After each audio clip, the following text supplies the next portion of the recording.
Salut les amis, After Zap Image numéro 601. On débute malheureusement avec cette date qui nous rappelle de très mauvais souvenirs. Il y a maintenant un an, jour pour jour, Emiliano Sala nous quittait des suites d'un tragique accident d'avion. On a une grosse pensée pour lui, pour toute sa famille, pour la famille aussi du pilote qui est décédé dans cet accident. On rappelle que dimanche, lors du derby de l'Atlantique entre Nantes et Bordeaux, il y aura un très joli hommage de rendu à Emiliano Sala du côté du stade de la Beaujoire. On enchaîne avec les statistiques pour Wissam Ben Yedder qui affiche de superbes stats pour son retour en France cette saison. Regardez, 22 matchs, 15 buts, 4 passes décisives, encore un but hier pour lui en Coupe de France. L'AS Monaco s'est qualifié face à Saint-Privé, Saint-Hilaire. Les Monégasques recevront Saint-Etienne au prochain tour. Doublé pour Keita Baldé aussi hier, mais en tout cas, vraiment des stats impressionnantes pour Ben Yedder qui rayonne sur le front de l'attaque monégasque. Il est très juste devant le but, il est très juste aussi techniquement. On sait qu'il est au-dessus de la moyenne. Ça m'a vraiment surpris de voir Séville le lâcher l'été dernier. Mais tant mieux pour Monaco et tant mieux pour la Ligue 1. C'est un régal de le voir jouer tous les week-ends. Ensuite, une info au mercato du côté de Lyon. On a reçu une nouvelle offre de l'Allemagne et du Hertha Berlin. Berlin est revenu à la charge pour Lucas Touzard. 20 millions d'euros plus 4 millions d'euros de bonus. Pour le moment, Lyon n'a pas encore donné suite à cette nouvelle offre allemande. Ensuite, une déclaration de Ryan Cherki juste après le match entre Nantes et Lyon le week-end dernier. Ryan Cherki qui a laissé un penalty à Moussa Dembélé, penalty qui a été raté par Dembélé. En tout cas, il s'est bien repris juste après Moussa Dembélé, mais Ryan Cherki a fait cette petite déclaration juste après le match. Il a dit: j'ai laissé le penalty à Moussa, moi je l'aurais mis au fond, mais ce n'est pas grave, il s'est bien rattrapé derrière. Bon, c'est peut-être une petite marque quand même d'arrogance de dire ça. Moi, bien évidemment, je l'aurais mis au fond.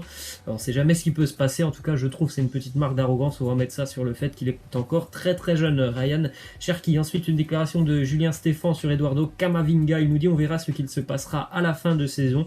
Mais oui, je pense qu'une année de plus avec nous pourra lui être bénéfique. Je pense qu'on l'espère tous, que Camavinga va continuer un tout petit peu quand même avec le Stade Rennais. On se doute bien quand même qu'il va certainement rejoindre un grand club dans les prochaines années, mais peut-être qu'un an de plus du côté de Rennes, ça serait intéressant pour lui. Peut-être en plus de ça que il y aura peut-être la Ligue des Champions pour le Stade Rennais l'année prochaine. Pour le moment, les Rennais sont troisième. Bon, il reste encore beaucoup de matchs en Ligue 1, mais on peut raisonnablement penser que Rennes sera au moins, en tout cas il faut l'espérer, en Coupe d'Europe l'année prochaine, donc peut-être l'Europa League. Donc ça sera intéressant pour Camavinga de continuer encore à son apprentissage avec le Stade Rennais avant d'aller voir ailleurs. On rappelle quand même qu'il est encore très très jeune. Ensuite, une info qui concerne le Racing Club de Strasbourg qui a reçu une offre pour son milieu de terrain numéro 6, Youssouf Fofana. Offre qui venait d'Italie. L'Atalanta Bergame a offert 13 millions d'euros, refusée par Strasbourg. Il y a deux autres clubs qui suivent aussi le joueur, Milan et le Borussia Mönchengladbach. L'AC Milan et le Borussia Mönchengladbach. En tout cas, c'est 13 millions d'euros quand même, c'est une très jolie offre, refusée par les Strasbourgeois bien évidemment. C'est un homme hyper important pour Thierry Laurey. Après, peut-être que Strasbourg ne veut pas le vendre tout simplement en milieu de saison. Je pense que d'ailleurs ça leur ferait beaucoup de bien de ne pas perdre un joueur comme ça pour la deuxième partie de saison, et peut-être aussi que Strasbourg attend peut-être un petit peu plus aussi que ces 13 millions d'euros. En tout cas, c'est un joueur lui aussi qui, à mon avis, l'été prochain va recevoir pas mal d'offres. On continue avec une arrivée du côté du Toulouse Football Club. Un gardien arrive, l'international croate Lovre Kalinic rejoint Toulouse en prêt jusqu'à la fin de saison. Il n'a plus joué avec son club d'Aston Villa depuis le mois de février dernier. Ensuite, une déclaration de Frank Lampard sur Edinson Cavani. Il nous dit: c'est un superbe joueur, j'ai eu la chance de jouer contre lui et j'ai toujours aimé sa mentalité et son attitude. Son nombre de buts parle pour lui. Je ne suis absolument pas au courant de sa situation, donc on verra. Oui, Chelsea s'est un petit peu intéressé à Cavani depuis quelques jours, comme d'ailleurs Manchester United et Tottenham. Bon, on peut se douter que Frank Lampard, il est quand même au courant de la situation de Edinson Cavani, même s'il nous dit totalement l'inverse. En tout cas, l'Atlético Madrid n'est plus seul dans le dossier Cavani. Ensuite, une déclaration de Roy Keane, légende du football irlandais et légende du côté de Manchester United, quasiment 500 matchs joués avec Manchester United. Il nous parle d'Anthony Martial et il nous dit: les grands buteurs marquent dans les grands rendez-vous, mais son raté contre Liverpool dimanche résume sa carrière à Manchester. Martial est excellent dans la construction, mais il doit cadrer. Il n'a aucune excuse, ce mec n'est pas assez bon pour Manchester United. Il est vrai qu'il a raté une grosse situation face à face à Liverpool. Après, de là à dire qu'il n'est pas assez bon pour Manchester United, ça me semble très très dur quand même envers Martial, puisque déjà, faut le dire, hein, Martial, c'est pas un numéro 9. Hein. Ça fait quelques mois qu'il joue numéro 9, puisqu'il avait eu une déclaration avec Solskjaer. Solskjaer lui avait demandé, c'est terminé les gris-gris, maintenant tu vas te concentrer devant le but, tu vas être un finisseur. Donc ça fait vraiment pas très longtemps qu'on peut dire que c'est un numéro 9, hein, ça fait 4-5 mois, pas plus. Normalement, Martial, c'est quelqu'un qui est sur le côté, et au-delà de ça, de dire qu'il ne mérite pas de jouer à Manchester United, hein, parce que c'est ce qu'il dit, ce mec n'est pas assez bon pour Manchester.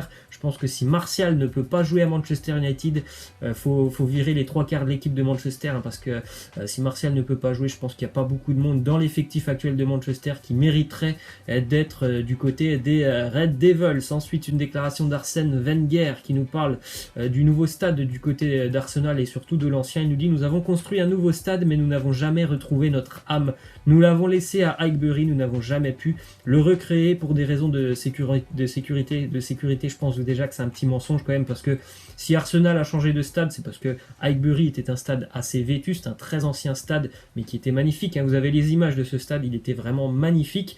Mais l'Emirates, à l'heure actuelle, maintenant, c'est pas vraiment un stade à l'anglaise. Vous êtes très très loin du terrain au niveau des tribunes. Et bien évidemment, s'ils ont fait un nouveau stade, c'est forcément pour gagner beaucoup plus d'argent. En tout cas, il est vrai qu'Arsenal n'a jamais pu retrouver l'âme qu'il y avait à Highbury. Peut-être qu'il y en a sur la chaîne, ils ne savent même pas qu'Arsenal, avant l'Emirates, jouait dans ce stade d'Highbury. C'était vraiment un stade où il était très très compliqué de s'imposer. C'est d'ailleurs là qu'Arsenal avait fait une saison, bien évidemment, de 38 matchs sans défaite. C'est un petit peu comme Liverpool actuellement. À Highbury, c'était vraiment, lorsque les équipes allaient jouer là-bas, elles savaient en général qu'elles allaient passer 90 minutes à souffrir. On continue les amis avec une info qui concerne Achraf Hakimi. Le Bayern Munich est très intéressé par Hakimi, mais le Real n'a pas l'intention du tout de le laisser partir. Zidane compte sur lui pour l'année prochaine, pour que normalement il puisse même intégrer le 11 titulaire du Real l'année prochaine. Il a vraiment beaucoup progressé avec ce passage du côté du Borussia Dortmund, et bien évidemment du côté du Real Madrid. On sait que ça peut être vraiment un joueur très très important pour le futur du Real. Hein. Donc l'été prochain, normalement, Hakimi sera de retour avec le Real Madrid. Ensuite, une info, petite vidéo assez sympa, vous pouvez la retrouver sur les réseaux sociaux. Antoine Griezmann qui était très heureux de retrouver Ousmane Dembélé en salle de musculation. On est de plus en plus proche, bien évidemment, du retour de Dembélé sur les terrains normalement courants du mois de février. On poursuit avec une déclaration de Giuseppe Marotta, directeur sportif de l'Inter Milan, qui a annoncé que les interistes avaient transmis une offre réelle à Tottenham pour Christian Eriksen. Il a annoncé aussi que dans les prochains jours, ils vont prendre une décision concernant l'avenir de Olivier Giroud ou encore Victor Moses. Il a dit: ce sont des joueurs que l'on suit attentivement, mais pour le moment, il n'y a rien de concret. Ensuite, une info qui concerne Nabil Bentaleb, le milieu de terrain algérien qui était hier du côté de Newcastle pour passer sa visite médicale. Pour le moment, ce n'est pas officiel, mais si tout se passe bien lors de cette visite médicale, il va signer aujourd'hui, ou en tout cas être prêté par Schalke 04. On rappelle, il n'a jamais joué cette saison avec Schalke, et donc il va être prêté jusqu'à la fin de saison du côté de Newcastle. Ensuite, Cristiano Ronaldo, les statistiques, il a franchi la barre des 15 buts en championnat pour la 14e saison consécutive, un nouveau record pour CR7. Ensuite, une déclaration de son entraîneur Maurizio Sarri qui nous dit: Cristiano, je pense que c'est la combinaison entre conditions physiques et conditions mentales. Je dirais aussi que Cristiano est un animal qui vit pour marquer des buts. Je pense qu'il a bien résumé l'homme que peut être Cristiano Ronaldo. C'est un monstre mental, un monstre physique et un tueur, hein, devant le but. On poursuit les amis avec un scénario absolument fou en 3e division turque. D'ailleurs, vous pouvez retrouver la vidéo sur les réseaux sociaux. À la 90e, le gardien d'Uşakspor arrête un penalty, mais il écope d'un carton jaune pour avoir tout simplement quitté sa ligne de but trop tôt. Le penalty est donc à retirer. Le gardien de nouveau fait un arrêt, mais encore une fois il reprend un carton jaune parce que là aussi il n'est pas resté sur sa ligne de but, donc carton rouge pour ce gardien. C'est un défenseur qui va prendre sa place dans les buts, et ce qui va arriver Arriva, le défenseur, arrête ce tir au but, un tir au but qui a été retiré 3 fois et 3 fois il a été arrêté. Absolument dingue cette histoire. Ensuite on continue avec une petite info, je ne sais pas si c'est une coïncidence, en tout cas le Deportivo La Corogne était dernier de 2e division espagnole lorsque depuis le début d'année ils jouaient avec un maillot qui avait des bandes horizontales. Ils sont repassés aux bandes verticales et ça y est, La Corogne s'est mis à regagner. Alors, je ne sais pas si c'est une coïncidence, en tout cas c'est un club qui est en grande difficulté. La Corogne était en Liga, on rappelle, l'année dernière ou il y a 2 ans, je ne sais plus trop. On va terminer avec cette petite légende. Laissez-moi en commentaire tout ça sur cette photo. Le jeune qui a le plus de potentiel est, laissez-moi en commentaire quel est le jeune qui a le plus de potentiel pour vous. Faites même si vous voulez un top 3 de ces jeunes joueurs qui sont tous absolument pétris de talent. Voilà les amis, je vous laisse, je vous dis à la prochaine, ciao.